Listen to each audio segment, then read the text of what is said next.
हमारी भारतीय है कि जैसा ही पति मिल गया जीवन भर उसके साथ निभा देना।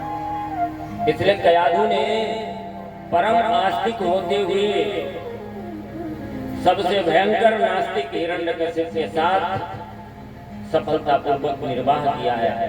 लेकिन भगवान ने भी ये निश्चय किया है कि मैं तुम्हारे घर में ऐसा आस्तिक पैदा करूंगा जिससे तुम्हें विश्वास हो जाए ईश्वर की सत्ता का।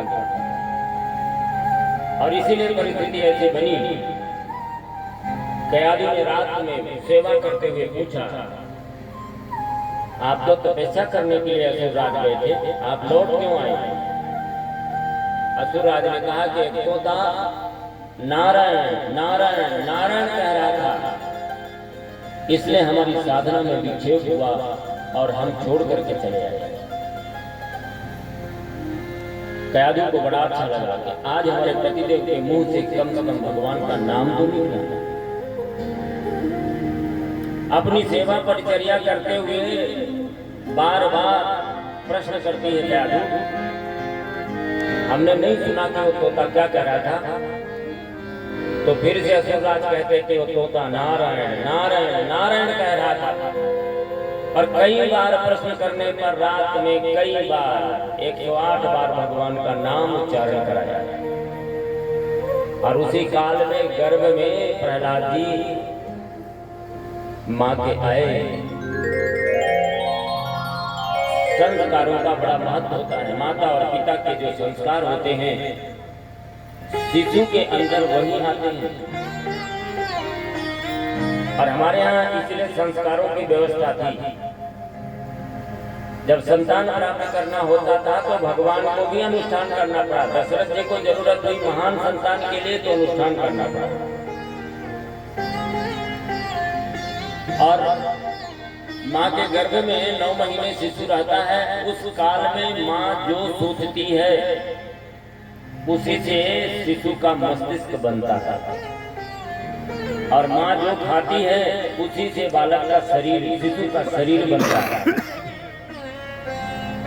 9 महीने के अंदर शिशु के जीवन को बदल देने की सामर्थ्य माँ के हाथ में होती है।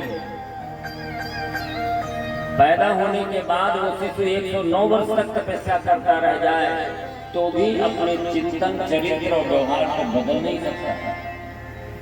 इसलिए संतान पैदा करना एक अश्वमेध के बराबर है, लेकिन उसकी गरिमा को समझना। हम किसी मोबाइल में कोई चिप लगा देते हैं और उस चिप को हम निकाल के किसी दूसरे जगह लगा करके फॉरवर्ड कर सकते, खत्म कर सकते हैं, या उसको जो उसमें भरा हुआ मैटर है उसको समाप्त कर सकते हैं और फिर दूसरे में लगा सकते हैं। लेकिन एक मोबाइल में नहीं लगा हो तो बाहर चिप में हम परिवर्तन नहीं कर सकते, किसी इंस्ट्रूमेंट में ही परिवर्तन करते हैं। ऐसे ही शिशु जन्म जन्मांतरों का संस्कार लेकर के माँ के गर्भ में आया है और माँ का गर्भ ही उपकरण है जिससे उसके चरित्र चिंतन और व्यवहार का निर्माण होगा। 9 महीने में जो निर्माण होगा वो 90 साल में भी निर्माण संभव नहीं है। और इसीलिए एक महान पुत्र पैदा करने के लिए परिस्थिति ऐसी बनी कि गर्भ काल में ही संस्कार हो गया।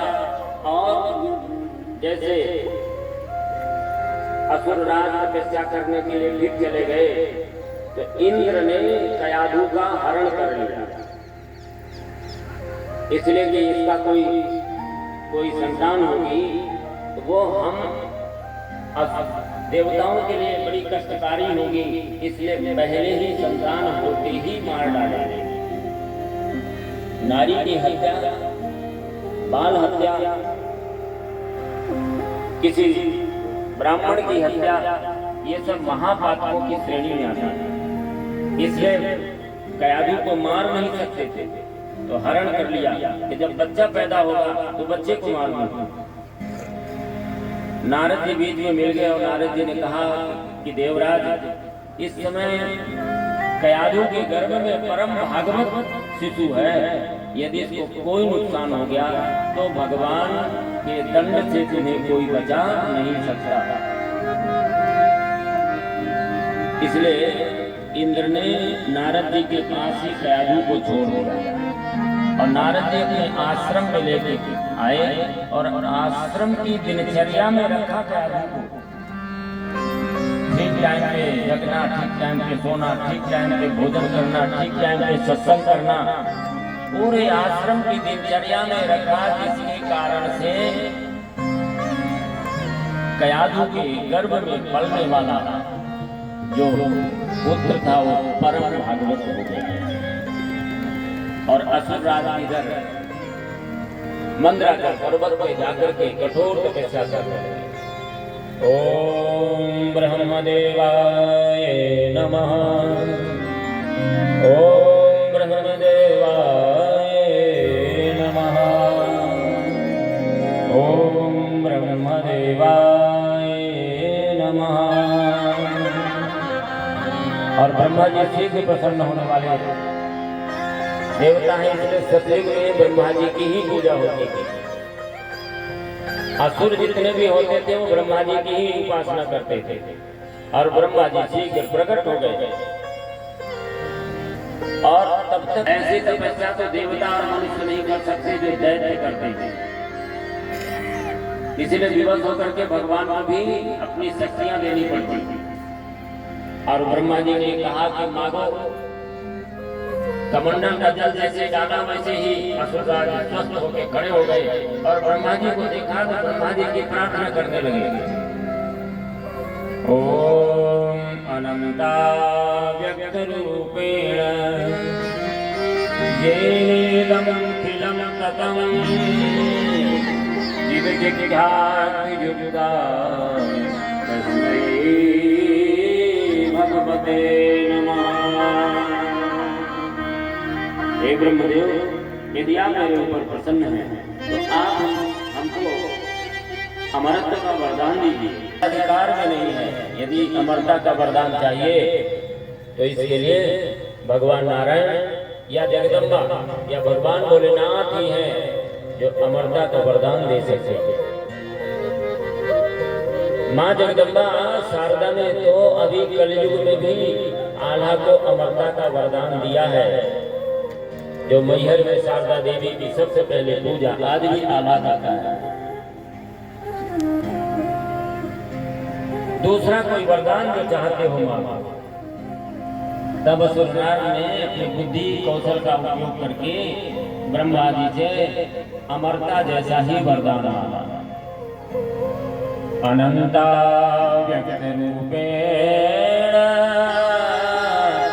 येदं खिलं ततं चिदीक्षाति युक्ताय तस्मै भगवते नमः।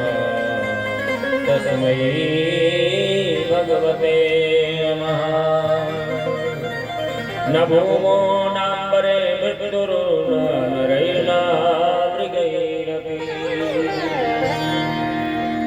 न मेरी मृत्यु भूमि पर हो, न आकाश में हो, न ऊपर हो, न नीचे हो, न अस्त्र से हो, न शस्त्र से हो, न किसी नक्षत्र में हो, न किसी महीने में हो, और यहाँ तक कि ब्रह्मा जी की बनाई हुई सृष्टि में किसी से भी न हो।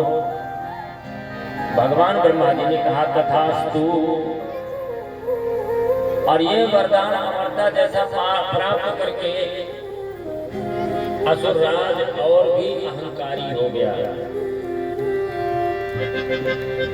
अहंकारी व्यक्ति ईश्वर को नहीं मानता, भोगी व्यक्ति ईश्वर को नहीं मानता। और उसने कहा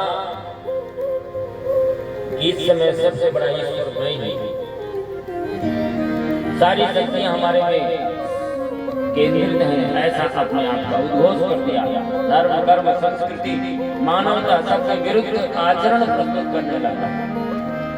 और उसी बीच में नारद जी प्रहलाद जी को लेकर के कयाधु के समेत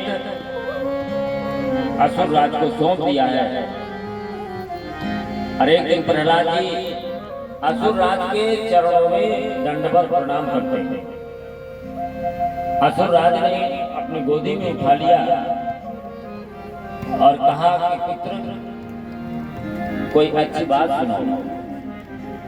जैसे हम बच्चों को कहते हैं कोई महामृत्युंजय मंत्र सुनाओ, गायत्री मंत्र सुनाओ, और यदि बच्चा सुना देता है तो हमें बड़ी प्रसन्नता होती है।